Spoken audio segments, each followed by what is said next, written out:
We manage the gas network that delivers gas to homes and businesses across Scotland and the south of England.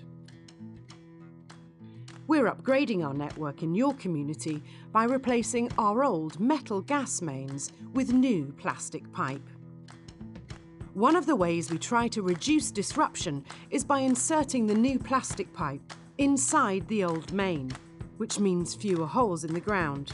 On the other occasions, we'll need to dig a trench and directly replace the old main with new pipe.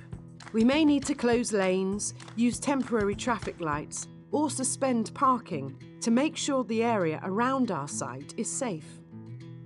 We agree these restrictions with the local authorities beforehand, and we provide notice in advance of planned work. Where possible, we'll work extended hours and weekends. Please talk to our engineers on site if you have any concerns. If your business is affected by our work, you can find out about our compensation scheme at sgn.co.uk. Once the work is finished, we'll refill any holes and restore any damaged surfaces.